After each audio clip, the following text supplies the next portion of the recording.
그리고 가장 큰 특징으로는 위치아보다 아래치아가 바깥쪽으로 돌출되어 있다는 거예요. 그래서 교정 치료가 시작된 지 1년 하고도 5개월 만에 이제 모든 장치를 제거를 했습니다. 안녕하세요. 트라우마TV 정재기입니다. 요즘 어린아이들 부정교합 굉장히 심하죠. 일단 치과 치료를 굉장히 많이 받은 어린이네요. 보시면은 이렇게 충치 치료를 받은 곳들도 많이 있고요. 양치질도 조금 잘 안 돼 있을 걸로 생각이 됩니다. 그리고 이런 것들 보면은 이제 전니가 조만간 빠지고 영구치들이 새롭게 올라오고 있는 그런 모습들도 보이고 있습니다. 혼합치열기라고 하죠. 그래서 전니가 빠지고 영구치들이 이제 마구마구 올라오는 그런 시기에 있는 그런 어린이입니다. 얼굴 사진 한번 보면요, 아래 입술이 조금 돌출되어 있는 것처럼 보이죠. 측면에서 보면 조금 더 잘 확인할 수가 있고요.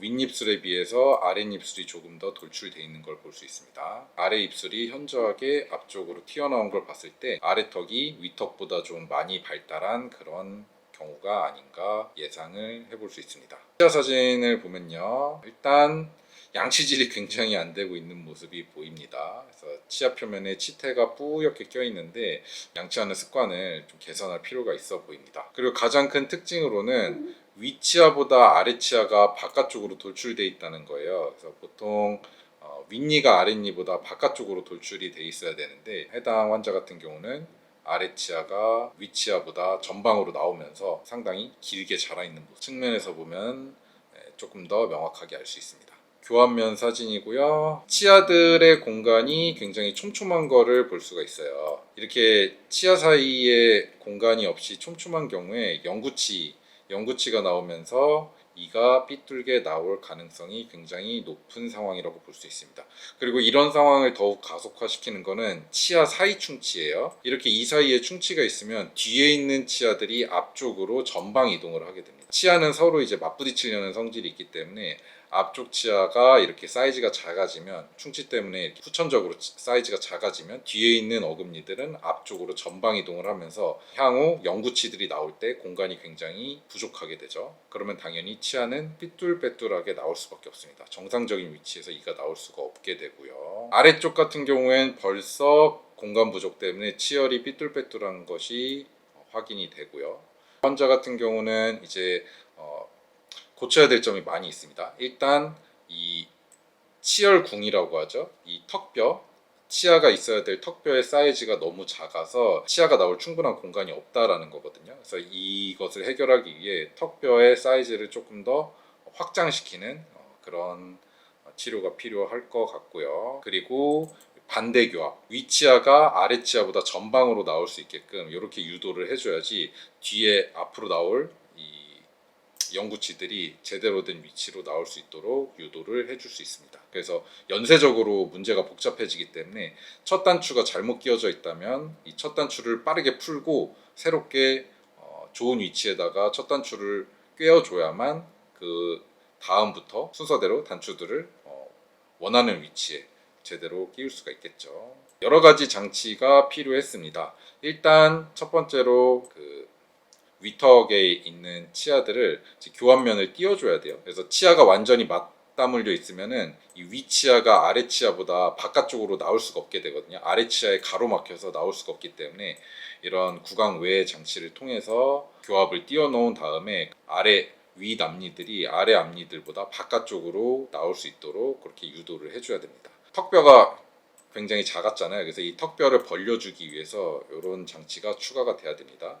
이거는 이제 4분의 1바퀴씩 돌려주다 보면 이게 점점 턱뼈를 확장시키는 방향으로 팽창이 되거든요. 그래서 이거를 장착을 하고 있으면은 턱뼈의 사이즈가 점점 커질 수 있습니다. 치료를 시작하고 3개월이 지났습니다. 이제 어느덧 위 앞니가 아래 앞니보다 바깥쪽으로 위치하게 되죠. 장치는 동일한 장치를 계속 사용하고 있고, 시간이 지나면서 이 부족한 턱뼈의 성장을 보충하기 위해서 계속해서 성장을 유도를 해줘야 됩니다. 치료가 시작되고 9개월이 경과가 되었습니다. 어느덧 영구치가 새롭게 또 나오고 있죠. 정중앙에 있던 앞니들이 자리를 잡아감에 따라서 두 번째 단추라고 할 수 있는 두 번째 영구치들이 조금은 더 나은 위치에 나올 수가 있었습니다. 아래쪽에도 마찬가지로 장치가 장착이 됐고요. 지금 사진상으로 잘 보이실지 모르겠지만 이렇게 한 덩어리로 된 장치가 장착이 되어 있습니다.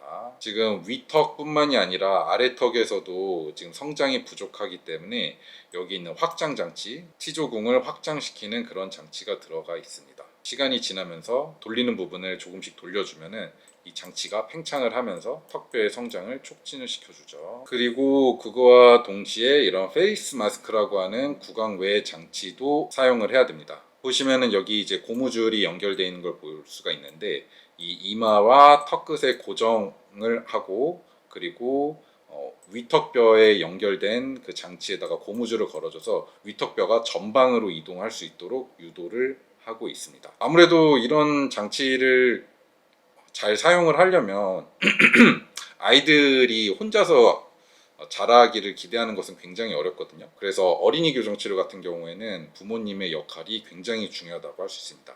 이 뺐다 꼈다 할 수 있는 장치들 같은 경우에는 사용을 하지 않으면 전혀 교정 치료가 되지 않기 때문에 집에서 얼마만큼 열심히 장치를 장착하느냐에 따라서 결과가 천차만별이라고 할 수 있습니다. 그래서 아이가 아무래도 많이 힘들어할 것이 분명하기 때문에 부모님께서 잘 다독여 주셔가지고 아이가 장치를 빼먹지 않고 계속해서 사용할 수 있도록 계속해서 독려를 해주셔야만 성공적으로 치료가 될 수 있습니다. 어느덧 치료는 1년 가까이 지났고요. 앞니들 어느 정도 좋은 위치로 이동하긴 했지만 조금 부족한 부분들도 보입니다. 조금 더 교정 치료가 진행이 돼야 돼요. 전방으로 조금 더 이동해야 될 치아들이 많이 보입니다. 아래턱에도 약간의 공간 부족을 해소하긴 했지만 여전히 치아의 삐뚤거림을 존재하는 걸 봐서는 조금 더 공간을 확장을 해서 치아들이 충분히 펴질 수 있도록 공간을 마련해 줘야만 할 것 같습니다. 1년하고 4개월이 지난 이후에 구강외 장치를 제거를 하고 이제 구내 장치, 이제 일반적인 교정을 할 때 사용하는 장치들이죠. 이건 이제 치열을 바로잡기 위해서 사용을 했습니다. 여전히 어금니들이 나올 공간이 좀 부족하기 때문에 이런 스프링 같은 걸 장착해서 공간을 좀 더 만들어주고 그리고 정중성 같은 것들을 맞춰줄 수 있습니다. 처음에 비해서 많이 치열이 개선된 것이 보이고요. 아래쪽도 치열이 어느 정도 개선이 됐죠. 아직 조금 공간이 부족한 부분들은 추가적으로 공간을 얻기 위해서